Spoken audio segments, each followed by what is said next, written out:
Armchair commanders, we call the shots. From our living room thrones where the action's hot. We're the generals of fiction, the masters of war. In silver screen battles with buttered popcorn.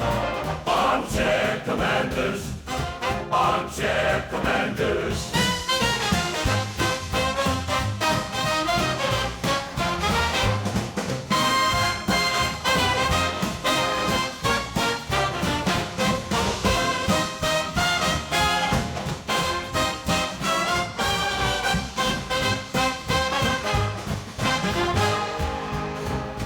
Armchair commanders, armchair commanders.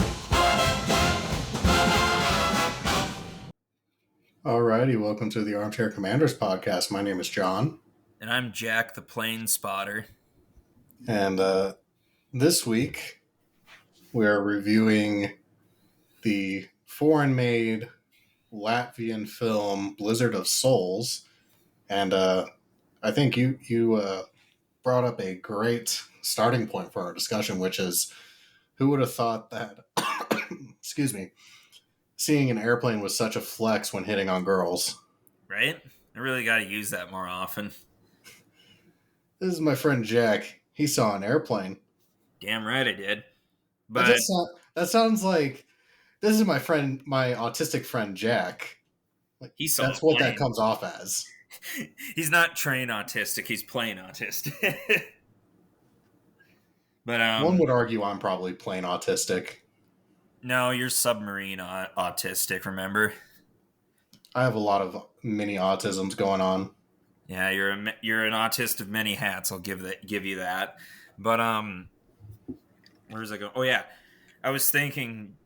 It's funny you bring this up because I was thinking just before we started this. Another way of picking up girls. Now, I need your help for this, and I need to know that I can trust you. I need you to shoot me non-lethally through the neck. That way, I can go up to a nurse when my head is all fucked up and in a brace, and I can start smoking in the hospital, and she can come over to me saying, "No smoking!" And I can just take a huge drag off the cigarette and let the smoke flow out of my hole in the fucking neck and out of my bandages. That was clearly that's the way to get women. Honestly, that was such a flex right there. That was hard. Like, also, like, aside from being like I'm a badass, that's such a like go fuck yourself and your stupid fucking rules. Yeah, I went to war. Fuck you. Also, like, props to this movie because like I think there's a lot of films that do. Take, like, Black Hawk Down. Like, there's a scene where, like, the sergeant major, who is also shot in the neck, they're like, you can't go back out there, you're hurt. And, like, and it's played by Tom Sizemore, and he takes a huge drag on a cigarette, like, yeah, fuck you, I don't listen to you. Like, this gave that exact same energy, except it was, like, fantastic, like, props at, like, special effects work.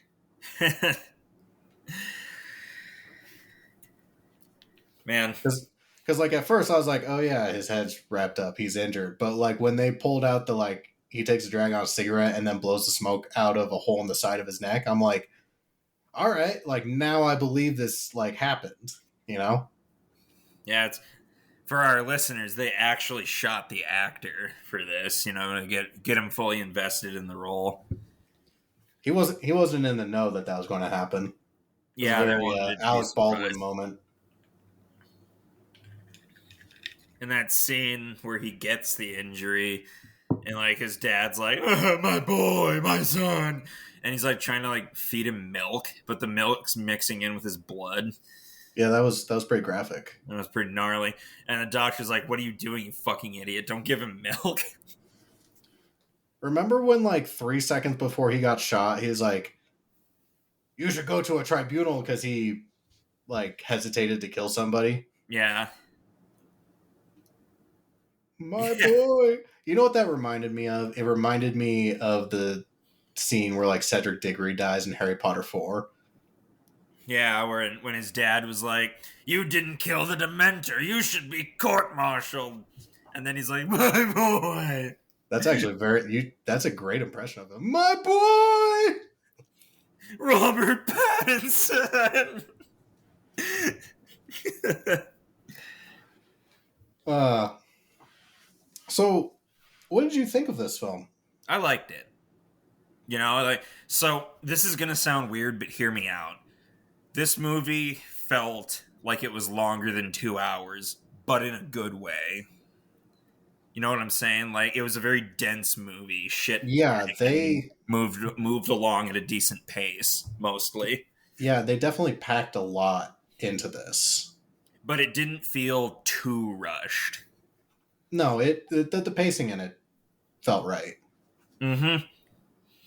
I appreciated the fact that obviously the Latvian film market is not very robust, so I appreciated that aspect of this. The other part, and this is something we've mentioned in other World War One films, you know, when we did, fuck, what was the name of that film? It was like Light Horseman or something. Oh, I was talking about the fact that I liked it because, like, the Ottoman theater is not of areas like explored a lot nope. in World War One film, and this film also takes that route, except it's the Eastern Front. Like the Western Front definitely gets a lot of the attention and playtime when it comes to movies. So anytime we deviate away from the Western Front, I'm always a little more intrigued. And on top of that, we are seeing part of the Russian Revolution, which I am not totally familiar with how much media covers that, but this is a very like specific location and part of the Russian Revolution as well. Yeah. So, I didn't know shit about Latvia before this. well, it's a country. There's your first one. Okay. It's the one run by Doctor Doom, right? Correct. Or is that Latveria? Same shit. Latveria, tomato. Before any Latvia listeners like at me when I say that, like I don't know.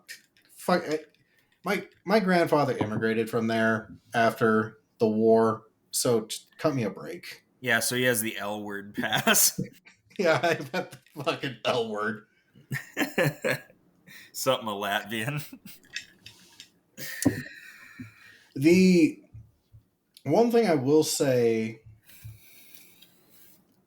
can be lost on someone in this film is we see the dichotomy of like there's a scene where it's like, grr, the Germans are bad, I'm going to join the army as the Russian army, which makes sense at the time because it was a part of the Russian Empire at the time.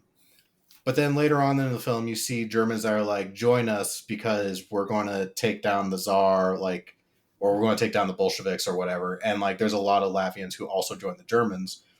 And that's like, it's, if you actually look into the history of Latvia like, as a country itself, like, it has a very long standing history of being occupied by other nations.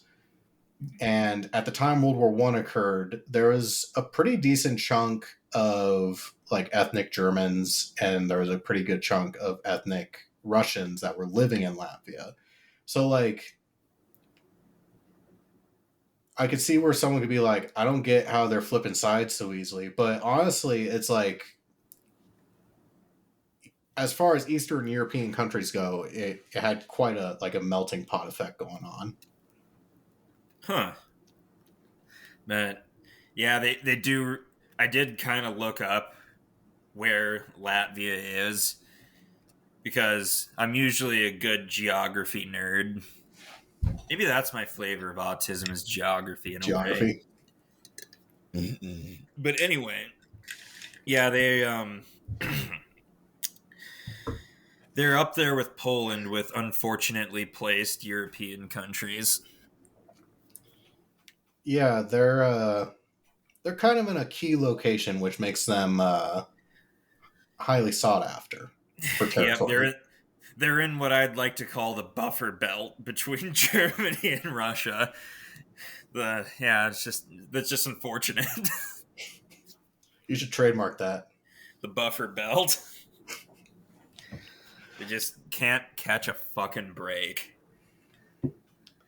So I was wondering what you thought about this, but I was genuinely confused by the cinematography in this film Really? because there are moments, like take the very beginning of the film where we see him and Mirda, or um, the fuck was his name? Great movie podcast. We don't remember the names of main characters around here. Oh yeah, I get. I'm gonna be honest with you. I gave up trying to remember most of their names because I couldn't really say it. Like the main character's name is Arturs or Yeah, Arthurs, Artur's. Arturs, but yeah, And his first girlfriend was Mirza. But in the the opening hoe. scene, it shows her teaching him how to ride a bike. And that scene, I don't know how they accomplished it, but they somehow made it feel as though they were like I could tell that he was actually moving, but yet it still felt like he was stationary when they were filming it. Like it was, I don't know. I didn't catch that at It all. very much fucked with my brain. But that's kind of something that happens throughout this film is there's moments of super weak cinematography, and then in moments that shouldn't be that hard to film, like the moment when Artur's like kind of loses his shit and starts like beating the body of a dead German with a crate. Like it's very over dramatic and like very obvious. Like I'm hitting the ground next to the person, like that kind of deal. When did he beat a German with a crate? I'll send the scene to you, but it happened. Okay, I believe you. there was a like his he had a. I think it was when his brother died. It was either his brother or his dad died, Ah, and there was like a dead German body in proximity, and like in a fit of rage, he like bludgeoned the body of this German with a crate. Um, but that was also a very clunky and awkward feeling scene just because of the cinematography. But then there are beautiful scenes, especially like the battles or like post battle scenes where like we get like piles of like frozen bodies and like this like very harsh like winter, you know, wasteland kind of feeling. And you're like, these are amazing shots. And it just baffles me how they can go from like almost amateurish cinematography to like this amazing, like almost, I would say, award winning type cinematography. well, it's a Latvian film. It's not, made in a Hollywood station. But man, so I may be jumping the gun on this because we're not even 15 minutes into this review. But what'd you think about the ending? I was a little mixed Me on it. too. I guess, what were you hoping for out of an ending, or how were you expecting it to end? With death, but Were you? I kind of got. I don't know about you, but I kind of got like an All Quiet on the Western Front vibe from this film. oh, So, absolutely, so I and not be definitely feel you with that. Like you're expecting Arturs to die.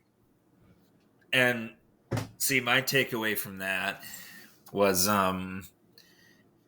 it seemed like a good spot to end his story. It would have been a dour note, yes, but you see him, a fresh-faced boy at the beginning, trauma, answers the call, has his severe doubts. He watches his family and friends die one by one and painfully, slowly. But then at the end, we see him rise to the occasion and become the hero that his fellow soldiers needed at their darkest hour. Then he gets shot and finds himself in the titular blizzard of lost souls where he sees his compatriots. And then, just kidding, he's alive, and I almost said alive and well. I caught myself, though. Well is very, very subjective in this. But, he's alive. He's considered a hero in his homeland. But you can tell that he's aged more than just the 5 years talked about. It's amazing what a mustache can do. Yeah, and he looked pretty gritty even without the mustache, too. So he's been through some shit. And yeah, from the start of the movie, getting it to the end of the movie, he loses his entire family, the woman he loved, his friends, but came out of it. He got a new girl. So, but yeah, I was getting to that. He survived. He was wounded 4 times, and then he got a new bride, and it's just ends there, and then talks about. I didn't hate the ending. Let me just put that out there. But I can't help but wonder, what the impact would have been if it did end on a dour note with him dying in a Latvian mud hole. But I think if it did, I think with him being like the hero at the end and he gets his medal and then he's like, let's go home to his new bride. It gives, I think it's all a matter of what this film is trying to accomplish, which I think we've definitely had a track, especially with World War I films, but I think on this show, we tend to lean into films that take the anti-war track just because they are deep and powerful and all that. And I think for us, it's jarring because we are expecting the dark, anti-war note on this. But this film, it's made in Latvia and it's meant to be a film about Latvian pride, about yes, this is a World War I film, but in the grand scheme of it, it's really a Latvian independence film. Big picture wise. It's just, it takes a long detour to get there. You can't talk about Latvian independence without talking about the Bolshevik Revolution. You can't talk about the Bolshevik Revolution without talking about how World War I, basically broke the Russians. So, I think when you reframe your mind to that idea of it being the birth of a new nation type deal, then the ending isn't as jarring.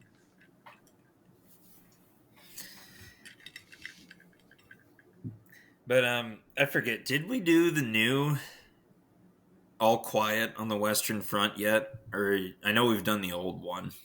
Yeah, we did the new one. You weren't able to make it, so right. All we have left is the 1970s one. Yeah, my least favorite one. Yeah, and it's whatever. But my favorite is the 1930 version. Man, what a classic tale, though. Very Beauty and the Beast. No, wait, wrong movie. A tale as old. Fuck off. But so tell me, as a man who worked on a ranch, do you spend a lot of time hawking horse shit at your brother? No. In fact, we never did that. That's disgusting. But much like this movie, occasionally German soldiers came to our ranch and hassled us and killed our dog. Oh. That's a were universal. Were they Imperial German soldiers or were they Hessians? weirdly enough, Imperial German soldiers, never mind the fact that Imperial Germany hasn't existed for a century now, but, they, As far as you know. as far as I know, yes, but I don't know where they came from. They just kind of show up and, harass us. Just started yelling "Schnell" at you. Schnell! I don't speak communist. God damn it. I don't know what country you're speaking, but it sounds like we bombed it.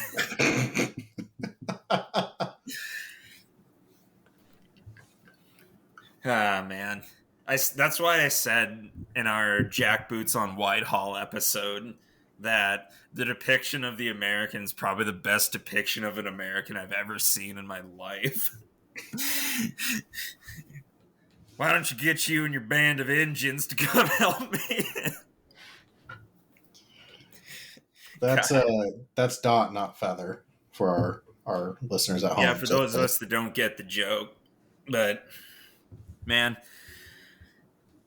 that you and I ought to hawk horse apples at each other sometime. So here's the thing. Fun. When I saw that, I didn't think much of it until they, very specifically focused in on his feet, because he's walking down this road barefoot for whatever weird reason. And it sees him, pick up horse shit. He, basically, rub... It's almost like a foot fetish film. He rubs his feet in this horse shit, picks it up with his foot, and then he hawks it at his brother. And I'm like, that was... There are people who blow up in this film. There are people who get shot in this film. And I was like, that's too graphic for this. All the other stuff's fine. See, the part that skeeved me out most was it gets alluded to early, the scene before, but training's over. They're about to head down the road to the front, which is only 40 kilometers away. That's just efficiency, and I like that. But anyway, they're getting their equipment for the first time, and this dude was like, "Oh, these boots are too small." And then Commander Jackass is like, "Oh, they're fine. Just take off your socks and wear them." No! Dickhead. And then predictably, when he gets to the front, his feet are just blistered to hell and bleeding and bandaged. Thankfully, though, we see him... I would like to have trench foot before I get to the trenches. Yeah, this just guarantees infection. Ain't that nice? But right. I think this is even before we could effectively treat infected wounds, isn't it? I'm trying to think, when did penicillin become a thing? I don't know, but it single-handedly revolutionized medicine overnight, pretty much. Oh, shit. Penicillin was invented in 1928. Oh, yeah. Well, they're fucked. Yeah, they were done fucked up. Best he could do is clean the wound and hope for the best, maybe, but pour your vodka ration on top of it. They had to have been doing something right, because if I'm not mistaken, World War I was the first war in recorded history where more soldiers died in combat than from starvation or sickness. Here's to breaking records. Yay! It's a dark fucking precedent, but yeah. But thankfully, this mini story in the movie has a happy ending, because after they go and fuck up the Germans, he actually gets a bigger set of boots. I was going to say, there's a couple that, I know I mentioned there was, I got, All Quiet on the Western Front vibes from this film, but there was definitely nods to that film in this. And I feel like the boots is probably one of the biggest ones. I mean, granted, the boots just stay with one guy, but, that was the first thing I thought about, was All Quiet on the Western Front, when I saw him, mid-battle taking fucking boots off a dude.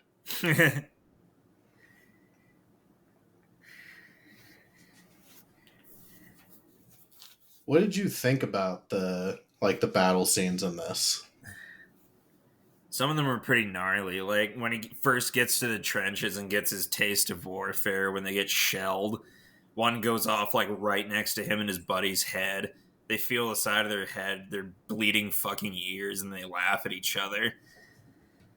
Which that I think that's the explanation for the weird next scene where he somehow gets lost. Because he's like locked in and afraid and doesn't notice that he's veering off in a completely different direction than his compatriots. So I was thinking, oh, he probably just doesn't hear him, right? Right. But This is the other part of watching films that aren't about the Western Front that I really enjoy, which is it's very common for us to think of World War One as the deadlocked trench warfare, which there was trench warfare on the Eastern Front, but it was a lot more opened up. Like it's a lot more larger spaces. Like there still is like, you know, quote unquote no man's land, but it's a lot more expansive. Like they didn't really have the resources to shell the shit out of the entire Eastern Front because of how massive it was. So, like the scenes where we see them go, like walking a good chunk of the battlefield without taking fire, like it's kind of jarring for a World War One film to, you know, crest the top of a trench and not immediately get shot. and the comparisons don't stop there to All Quiet. Because remember when he's in the hospital and reading that note his dad wrote him? Oh yeah, I Like forgot about that for a moment. his dad said the line, like, on the front there is no news. No, is in the West there is no news. Which that yeah, That's the information they would have got. yes, but it's also like a common phrase among German high command. Like whenever the public, the press, or a government official asked about the status of the war, that was one of their go-to phrases. Like in the West, nothing new, and that was the original title of the story that later became All Quiet on the Western Front. Because if you'll remember, they actually had success and victories and made progress on the Eastern Front of the war. Right. But Western Front was just a fucking slog for both sides, at least until we figured out how to put big metal around engines and put that engine on a track and then put a gun on it and invented a tank. Speaking of interesting tech, I think this is the first time I've seen in a World War One film the use of like the like sniper metal plates. Yeah, I was going to ask about that. I've never seen that before. And he also had that handheld light that he used to signal them to move up. I don't know about the light, whether that's accurate or not, but the metal shields were actually a thing. Those things did not look very sturdy. I'm amazed they held up to gunfire. I mean, I'm sure it was probably like. I'll be honest. I don't know how thick what kind of steel or what the thickness was on it, or like what it could be rated. But are you familiar with a guy called Gun Jesus? I'm familiar with guns, and I'm familiar with Jesus. Ain't familiar with Gun Jesus. He sounds like a gritty version of his brother. He's a honestly, I think it'd be amazing if we could get him on this, but he's got like a massive YouTube channel. Anyways, he has a channel called Forgotten Weapons, and basically his whole thing is like he's basically got autism about firearms, and like his channel is all about documenting firearms for their engineering purposes, not like yeah, there's an element of like guns are cool, but like this dude is like, I think the mechanics of this is so neat. Like like that's why he does these videos. Oh, Like yeah? it's very different from a lot of other gun YouTubers. But he's colloquially known as Gun Jesus because he has long hair. Anyways, he has a video where he made up like one of these shields and like did like penetration tests on it. I'll have to find it, like post it to our Facebook page. Dang. But also, it was like one of the tool slots for the sniper class in BF1. Oh, really? Yeah, it was kind of Man. worthless, but You have lost objective butter. God. You remember how much we played that fucking game? Like, just hot seating it? Because I just had the one controller for the PS4. Oh, man, good times. It was about this time of year, too. Back in 2016. I'll never forget it. Do you remember when the first commercial or the first ad, like the release trailer for it, dropped Bro. with Seven Nation Army? Dude, that And, shit like, was fucking tight. It was fucking awesome, and like everybody was jizzing their pants over it. Like, shit, we should play some Battlefield 1 this weekend. Do I? Oh, I do have that on Steam. I'll Yeah. have to But play anyway. it. But yeah, like, so story time. Because I'm a fucking idiot, I took an accounting class in college. I still don't know why, but I did. And our dear friend, who's been on this show before, and his name's John Hinckley Jr. Anyway, he's an accountant. I'm fucking with you. It's obviously Mitch, but He's our behind the scenes commander. yeah, our secret third host of the show. I should enlist him to be our cameraman when we start doing our like vlog trips. Yep. Anyway, so me and him were roommates, and I was in this accounting class. He's an accounting major, and also smart as a whip. And I fucking hate accounting. I don't know why I took it, but it was an strictly all online course. So whatever. Me being the responsible student I would say wait till Sunday to do all of the week's shit. And I was nervous because around this time back in 2016, actually, whatever, but before winter break, weather was shit, and I was still there, and Mitch was still there, and I had to take the semester test for the accounting class. So I take it. I think I got like a 98% on it because he was helping me. And the one thing that we got caught on was like a phrasing of something. And he was pissed off. He was like, oh, you should go tell your professor and go talk to him about this because he's a fucking idiot. It's not causes. And then I noticed that I had another 100 problem test to do in this. So I did the math quick, and I figured that it wouldn't affect my grade at all if I just skipped it. So I did one question and then handed it in. And I got the results back, and I got like a 1% on this entire last 100 part assignment. And I'm like, all right, fuck it. I'm done for today. Mitch, let's go to DP's house. So we go to your house, and then we play Battlefront 1 and drink and eat the rest of the night. Good times, good times. I was just fucking done.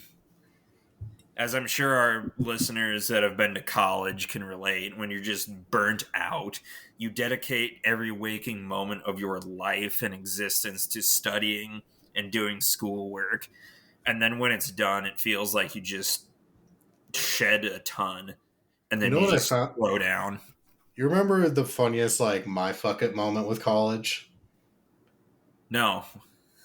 When I dropped an entire minor because of a class requirement.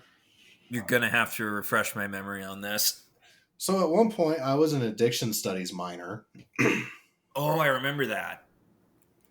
And for those who aren't aware, addiction studies, it's part of like the mental health field. Actually, it's called addiction sciences now.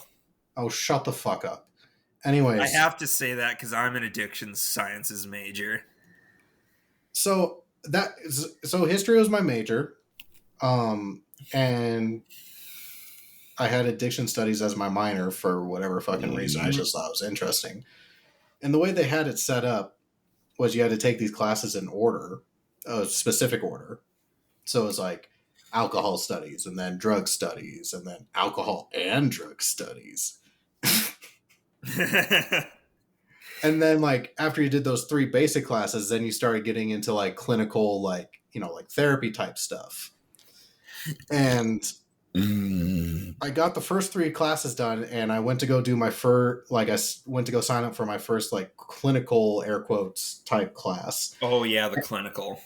And I read the syllabus, and it's like, yeah, you're going to have to schedule, sitting in with a licensed therapist, like 4 or 5 times throughout the semester, usually like on a Saturday or Sunday or whatever.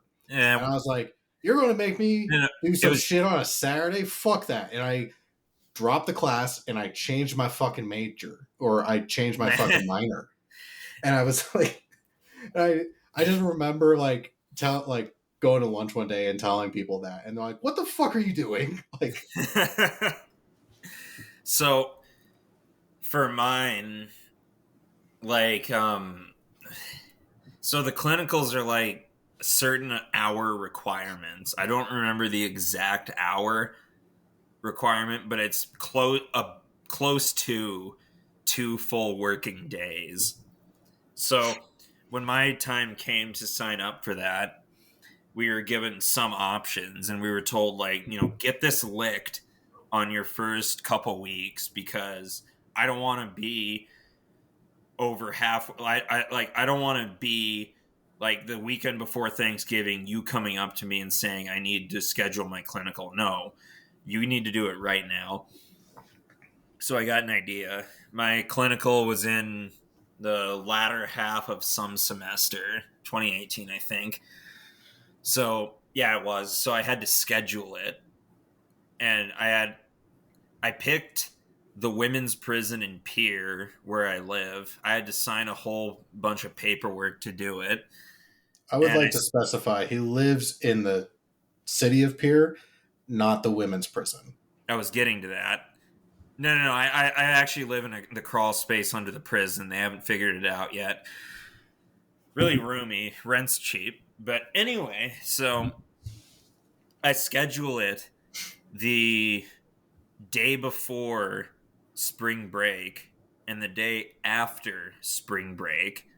So I got a really fucking long spring break back in 2018. Still had to work for a good chunk of it, but whatever. And, I just chilled out, and it was honestly a good time. Let me tell you, prime people watching prisons. Prime people watching. I think I'd prefer a park for people watching, but to each their own. And when I got there, what really set me off, what really grabbed my goat, what really chapped my ass was there was like these 2 college-age women working the addiction sciences program, or treatment program in the prison. And there was another senior one, but I don't think I saw her. So they asked me, like, oh, what class are you doing this for? I'm like, oh, I'm just doing my clinicals for college. And then they said, oh, we have to take that class. What's it like? So hold the fuck on. They just get handed this job without addiction sciences degree, and here I am having to take this to graduate. They were nurses, so addiction sciences wasn't even their minor. They were just nurses that got hired. And then later on, the local South Dakota news program caught wind that the addiction services at the prison was understaffed. There was like 3 people, and only a few of them had licenses. And the federal requirement is like 7 fully licensed specialists working. So yeah, they got in trouble for that. Yeah, that'll happen. It kind of reminds me of when the Russian army. See, brought it back around. Yeah, I knew you would.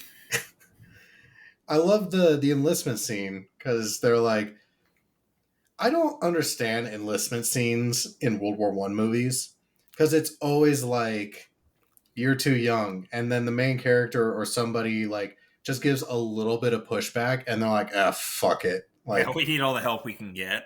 so why even bother telling them no in the first place? I mean, I feel like you at least got to challenge their idea a bit. Like Starship Troopers, Yeah, the like book version, that is. the book version where they actually, don't join the army. You don't want to. Kind of like reverse psychology, but not. I'm his father. He has permission to go to war. He's only 16. He can retire at the age of 21 as a hero. Yeah, I have to die, and so does his older brother to give him character growth. But here Also, we are. why does his brother get to go to college? Your mom went to college. Shut up. Sorry. I love how they're like, yeah, we'll send him off to military school. They'll make him like, they won't bother him there, and then they'll put him in like a cushy job.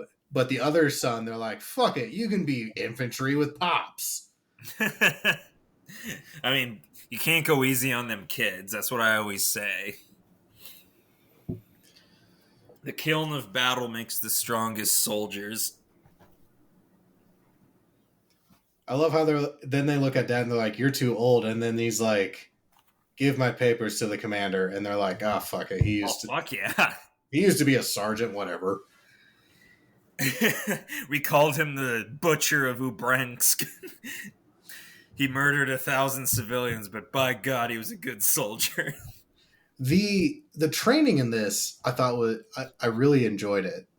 And like usually like training in like a war movie is kind of its own trope, like the boot camp thing. Yep. But with this, it isn't like your standard boot camp thing. Like, yeah, there's a little bit of like marching and you get the like bayonet scene and whatever. But my favorite moment is they're practicing like assaulting a fixed position, but you see them all using wooden guns and they're all making like pew pew noises. And then they're like, we did it, Kurwa! And then, right before they go to the front, then they get issued their actual rifles. And I really enjoyed that for some reason. I think it's because it genuinely demonstrates the lack of manpower, the lack of resources that everybody was going through. And granted, if I'm not mistaken, this film is supposed to be starting around the 1916 time frame because the Germans are still wearing like pickle hob helmets in this film. And those are phased out in 1916 for the coal chute helmets or whatever they were called. The stall helmets. Yeah. So the fact that like Russia is already kind of at this like breaking point this early in the war is another interesting thing to see. But the other part of it too is something that gets brought up a lot is the like, oh, you lost your weapon, you're going to go up for a tribunal. Or like when his dad dies, they go to bury him with his rifle and they're like, you're burying military property, like we need that rifle because we don't have shit. And he's like, he killed 60 Germans with that rifle, we think it's appropriate that he be buried with it. And then the guy's like, you know what, fine, whatever. Yeah. But a scene like that where you're like, why is a dude making a big deal over a gun? Like, it doesn't make as much sense or isn't as impactful why he's losing his shit over this without the preceding scene where you see them practicing with fucking sticks. I mean, admittedly, they were fairly well carved sticks. Let's not throw the baby out with the bathwater here. They took effort. My apologies for the woodworking skills. Yeah, fuck you. I appreciate good woodworking. I'm sure you do love woodworking. Oh. Yeah, how's that? It doesn't feel good. It's not as funny when I don't do it. It cuts deeper than a your mom joke, doesn't it? Yeah. Okay, it was admittedly pretty funny. Oh my god. So what are you drinking tonight? Sam Adams Oktoberfest. Yes, I know it's a bit out of season, but it's the beer Bro, we it had out is here. Christmas. And, Well, at the time this episode comes out, it's post-Christmas, but yeah, we're recording this on Christmas Eve because we have no life. it's as good a movie as any to watch on Christmas Eve. And very wintry. there's a Christmas scene in it too. Yeah. Speaking of Christmas, what do you think of the fucking machine gun falling out of a tree? I loved that. That was fucking amazing. I love middle of this assault. It's a super chaotic scene. It's like Christmas Eve, and they're assaulting this fortress, and it's just absolute chaos. And then all of a sudden, you hear one gunshot go off, and you see a fucking dude fall out of a tree. Tracers going everywhere. Yeah, and he's got a fucking machine gun up there, and I'm like, I burst out laughing watching that. I was like, that's hilarious. But also, I was like, that was the one moment I was like, oh no, the Germans are not going to go through the effort of hauling a goddamn machine gun, especially in 1916. Those fucking giant ass contraptions. I mean, when's the last time you okay, be honest, when's the last time you looked up in a tree and saw a machine gun? Right? You see, they wouldn't expect it. Especially when it came fucking tumbling down, it just looks like a laser light show at a rave. Which I loved that scene because I don't think I've seen anything like that in any of the movies we've watched. Like, whenever we see a machine gun, it's usually the protagonist assaulting a position, hocking a grenade in there. They blow up, get turned into chunky salsa, and they take the position. Or the that protagonist, is a great adjective. Turn the enemy into chunky salsa. I got that from tabletop gaming, but because there's a rule in a game I really like called Shadowrun where there's a rule if any attack can feasibly turn your character into the consistency of chunky salsa, you don't roll to save. You're dead. But anyway, so they get turned into chunky salsa, or it's the protagonist and his intrepid friend defending a position nobly with their little machine gun. But it's just something you wouldn't think about, and I guarantee you it's happened before where somebody gets shot with a machine gun and just sprays wildly around. Yeah. It's so unique. It certainly makes an impression. Almost as unique as tonight's sponsor. I'm kidding. We don't have a sponsor. Yet. We make that joke every time. Maybe when we hit our 100th episode, we'll have a sponsor. Who knows? Who knows? What's our episode count again? Oh, like 80 or something at the time that this came out. I mean, yeah, we've been doing this over a year and a half. I mean, we probably are close to 100 with our bonus reels, but I'm not counting bonus reels. Oh, good point. Yeah. Bonus reels aren't official episodes; they're just that, bonuses. But I still count them, but not towards the official episode count. If that makes sense. Right. Well, I mean, we there are legitimate war films we have done as bonus reels, but it was kind of like take Oppenheimer. Like, that's a legit war film, but also we just did that because we were excited about it. Yeah. All right, so yeah, we are in the 80s for episodes. The most recent one you posted that's an official episode was The Great Escape. Which, yeah, by the time this comes out, that fucking shit-ass movie Tenet will have Razum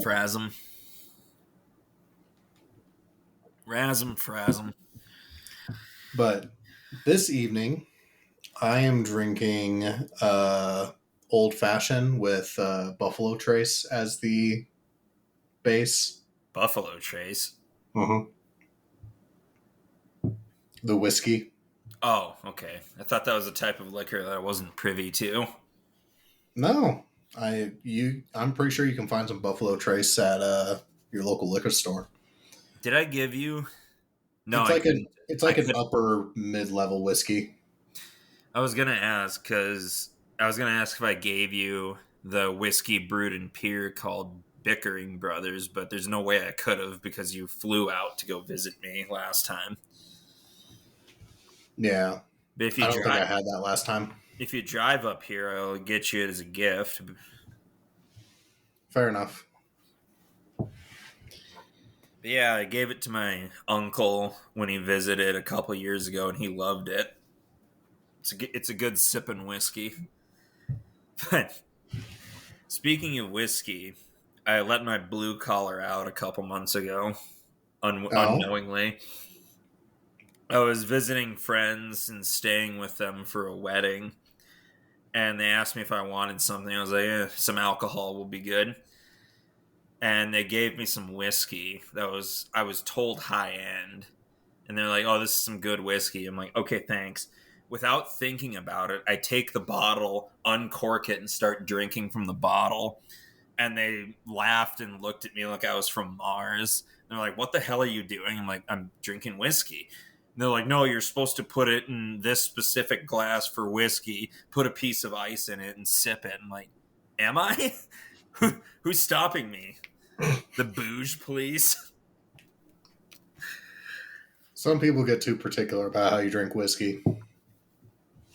I mean, I'm a straight from the bottle guy, but I'm also a degenerate and have a blue collar background. And look at My dad look, told me he'd hit me if I drank Crown Royal from a bottle. it's Crown fucking Royal, Jerry. It's not high end. Well, I mean, we did have that one fancy bottle of Crown Royal. Okay, that was actual Cuban whiskey. No, no, wait, hold up. Are we No, talking no, no, about the no, same? no. The $140 bottle of Crown Royal that was like 30 years old or some shit. I don't remember that. I'll pick up another bottle sometime. What I do remember is that really good rum you had. Oh yeah, the Cuban rum. Yeah, the actual bona fide Cuban rum. I brought some more back from Mexico. Ooh, I'm gonna have to try some because that was some good shit. It's not aged as much, but it is aged.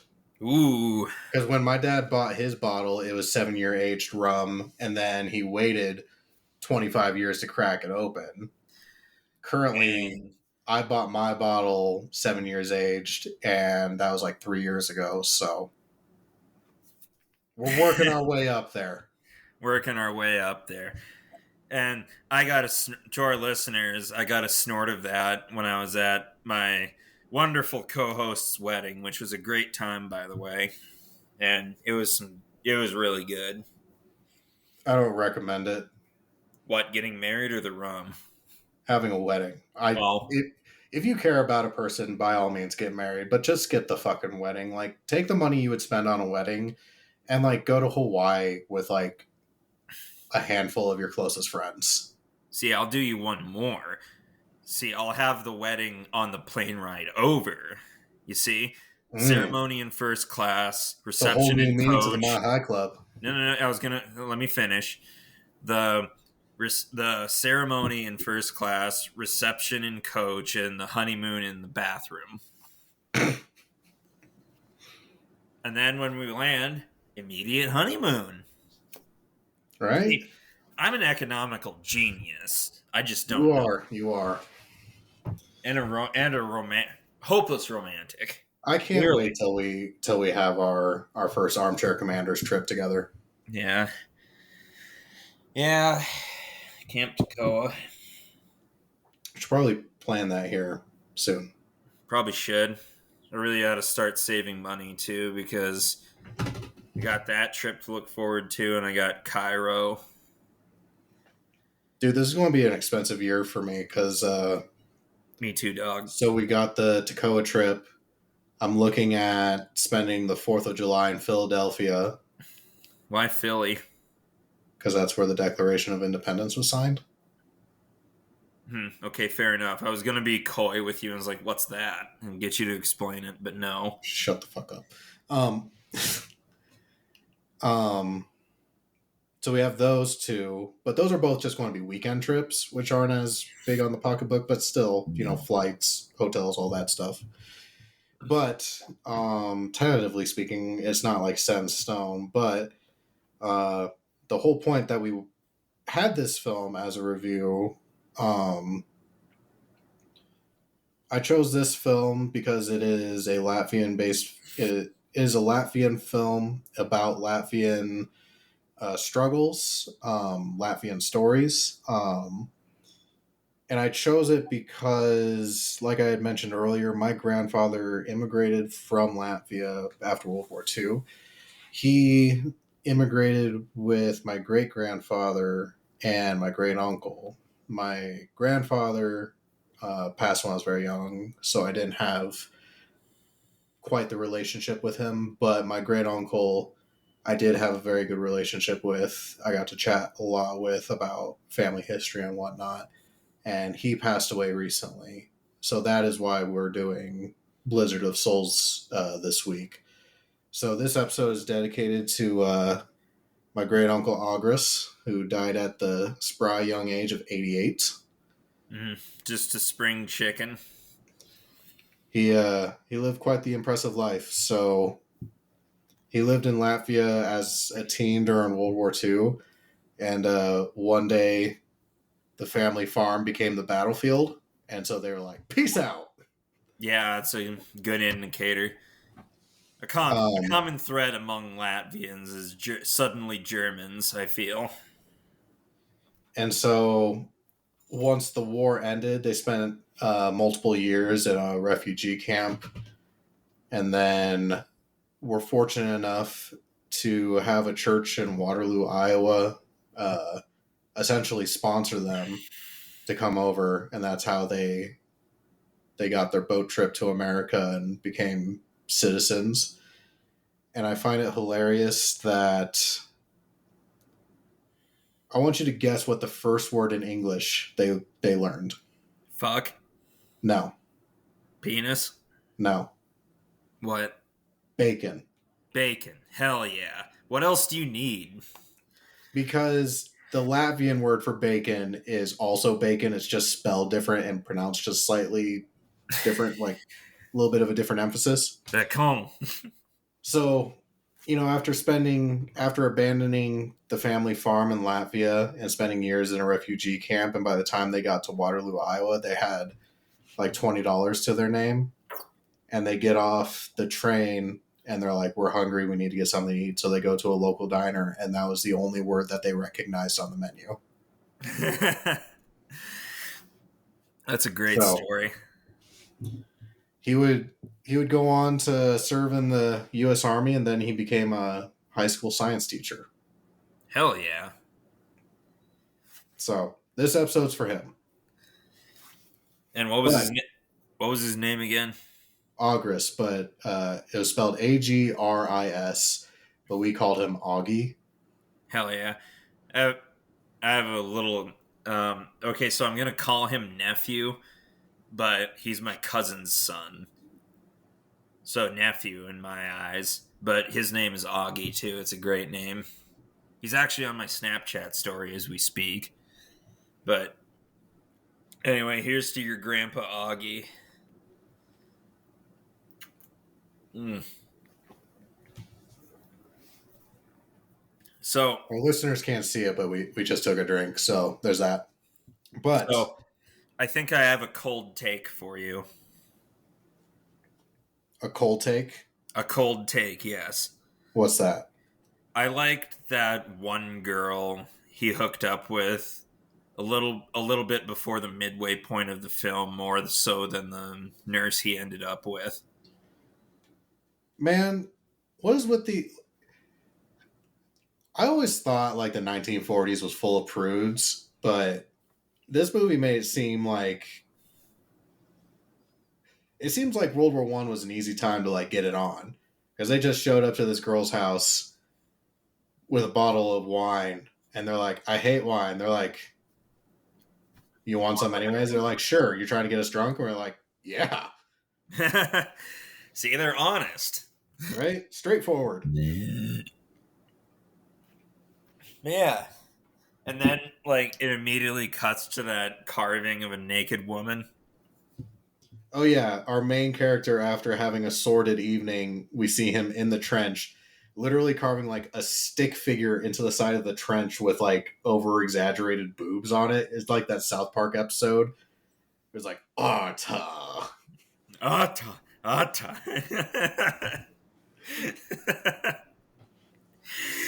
I was, but going to my earlier thought as far as like expensive goes. So I mentioned doing 4th of July in Philly and uh, doing our Tacoma trip.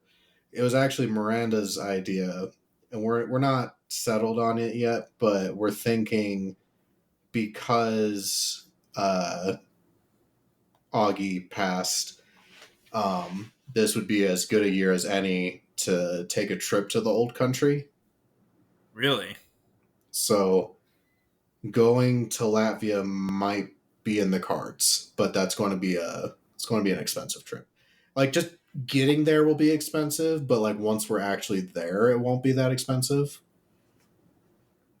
Her caveat though is like, okay, we'll spend a couple of days in Riga, but we need to go down to Poland to see the concentration camps. And I'm like, you're way too excited to see a concentration camp, but okay. Fuck. Yeah, like, if I'm ever in that neck of the woods, that's gonna No, be. I definitely want to see Auschwitz, but Yeah, like, that's one of those trips, like, like, it's one of those destinations you feel like you have to see, but you ain't gonna enjoy it and you ain't gonna be happy about it. But well, I mean that it's very much like, many years ago I went to New York for the 20th anniversary events for 9/11, and the World Trade Center and the 9/11 Museum are places you should see, and I highly recommend, and I think they are great places to see, but like you're going to be fucking depressed at the end of the day. Like that there's no ifs, ands, or buts about that. yeah.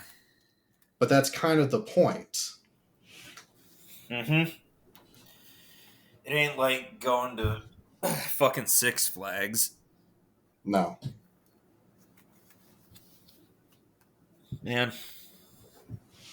Remember remember that dancing old man in those ads for Six Flags and that Venga Boys song blaring? I bet he fought for the Russian army. What if they had that for Auschwitz? man, man, I should have been in marketing. Yeah, that's something. I Well, don't know. I went excuse to the me. Holocaust Museum in DC, and that was a really shitty day for me. Like it was a fantastic museum, but I was not in a good mental state after that day. And that's just a museum in DC. Like I can't imagine what spending a day at an actual camp would do to you.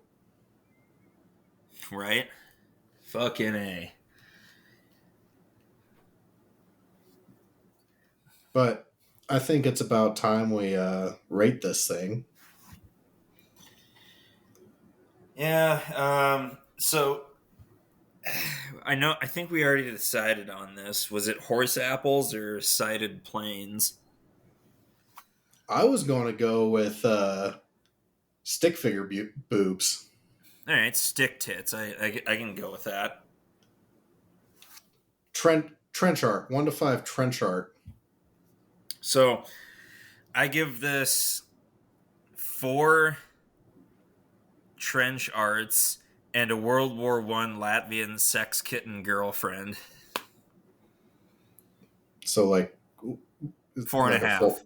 Okay, For those of you I'll take keeping that. score at home. And I really feel the need to say this again, but don't take my reviews as the gospel of Christ, because not even I would probably stand by them given a year or so. They're always subject to change, and also fuck you. Hey, I've only gone back on one of my reviews so far. It was Tenet, right? That you changed it from -1 to 6. No, fuck you. The only review I've changed is Gettysburg. Okay, and what did you change it to again?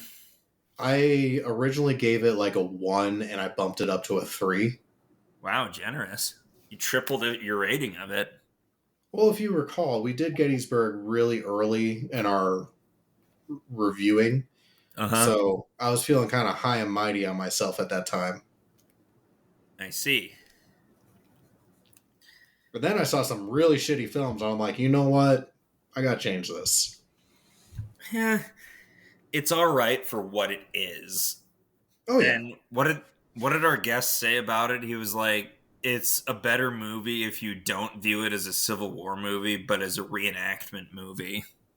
Yeah. Yeah, that's Something a like that's a that. good way of looking at it. It really is. And if you look at it through that lens, it's a better movie. Yeah. But then again, I guess you could say that with literally every movie ever made, but still. I think for me,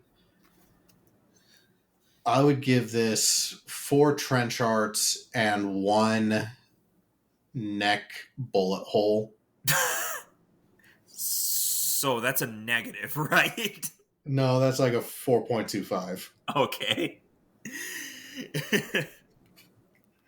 It's I genuinely I enjoyed this film. I would watch it again. I like if I was involved in any kind of actual educational setting, which God forbid that actually ever happens, like um I would use this film to teach. Um and those of you at home are like, John, what do you mean you would be a teacher? Why aren't you a teacher? I have a degree in history. That's all you need to fucking teach. Okay. Um, that doesn't mean I should. And it's a good thing I don't. But yeah, I think this film very well teaches as far as West, like teaching history goes in the West, like the Russian Revolution and Eastern Front World War One, it's not something we really touch on, and this is a great film to explore that with. That being said, like I said, I love this film, but a lot of cinematography in this is really awkward and clunky. It's inconsistent, but it does do a good job. It packs a lot of story into this film, so I give it that like 4.25. Well, there you go. Now, let us go to Rotten Tomatoes. Rotten Tomatoes. Blizzard of Lost Souls. Come on, you piece of shit. There we go. So, alright. Wow, the critics and audience are more or less in agreement on this one. So 75% on the tomometer and 73% on the popcorn meter. For Rotten Tomatoes, I think that's kind of generous. Because, like I said, this is a film you kind of have to take from a different perspective. Like, this isn't really meant to be an anti war film, or at least that's not what I got from it, even though there's a lot of anti war themes in it. My interpretation of it is basically Stanley Kubrick's own interpretation of Full Metal Jacket. It's not anti-war, it's not pro-war, it's just the way shit be. It's just the way shit is. It's also like not a lot of people A, know that Latvia is a country, and B, know about its history. So it is a niche topic of film. It is. I don't think I ever would have heard of this if not for this podcast, so thank you for that. You're welcome. Here's to Uncle Augie again. Here's to Augie. So, Jack, it's your turn. What do you want next? Shit, I didn't even think about this. Let me consult the list. Wait, The shit. Grand Master list. That I have pulled up and I'm not just looking it up. Where the hell is this? I can never find. No, that's not it. God damn it. Pod. You're serious. Nothing for. There it is. All right. 300 Midway, Cold Mountains, York.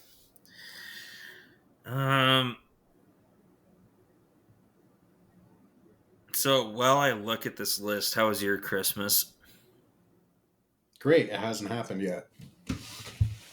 What, you don't celebrate? No, so right before we record this episode, me and Miranda exchanged our stockings. So that was nice. I see.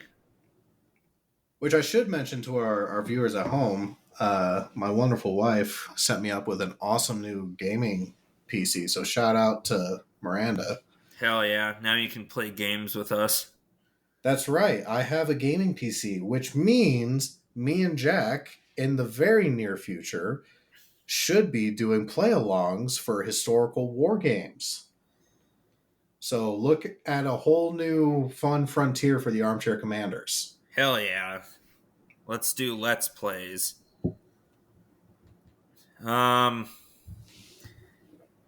So I haven't actually seen this movie, but it's Is it Sergeant Stubby? No, the fuck it isn't. Well, no. I'm not gonna lie though, that did jump out at me. But for the next movie, I'm gonna pick Devotion. Devotion. Ooh. I think that's our first Korean War movie.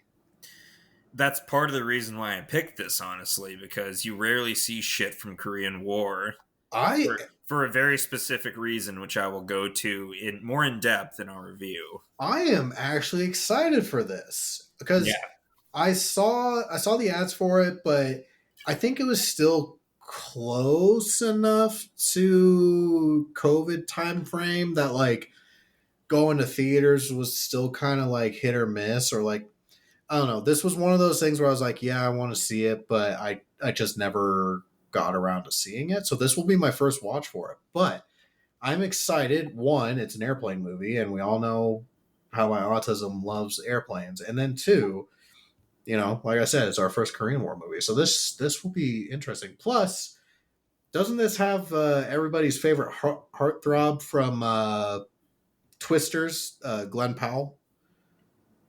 I don't know. Let me see. It has Jonathan Majors. That's cool. Oh, hell, it is Glenn Powell. I always thought Ain't no love in Oklahoma. I always thought Glenn Powell had really small eyes. I feel that. Maybe Miranda will actually watch this movie with me. Yeah, Glenn Powell. Mm-hmm. Well, shit, I'd watch it with you, but I'm nowhere close to you. All right, well, next movie from the Armchair Commanders is Devotion. All right, I'm excited for this one. Do you have anything else, Jack? I feel like I did. The father's story arc in this it was like a reverse of what you usually see, where he started out like, I feel like a lot of soldiers' stories are like started out with as a noble crusader and then retired to the farm life, but then it was the classic, oh, this guy wanted a peaceful life, but then he got called back into action. Oh, like Mel Gibson in The Patriot? Yeah, it's a Blood Knight situation where he just gets consumed by his hate and just his whole life is eating, drinking, sleeping, and killing Germans. Or what's the number he gets to? Like it's like 80 or something. Just as a sniper, he even has his own 57 because he was trying to make 60. Oh yeah, and he even has his own little foxhole. And when we see him again after a long time, he's covered in mud and twigs to blend into the scenery more. He let the hate burn him up, to quote a previous movie that we reviewed. He Yeah, did. He did let the hate eat him up. and there was only ever one way that was going to end, and that was with death. He who digs. No, it's he who seeks revenge should dig more than one grave. That is a. I'm glad you brought that up. That's an excellent thing to end on. Yeah, so that's our Aesop of the week. Don't let hate burn you up. Anyway, that's all I got. Alrighty then. Well, if you enjoyed this episode, On a please. lighter note, and now sports. It made me think about. Have you seen that? Oh, this is a side tangent. Have you seen that clip of Casey Kasem losing his shit? No. So you know who Casey Kasem is, right? Like, of course I do, man. Okay, well, a lot of people our age don't. Okay,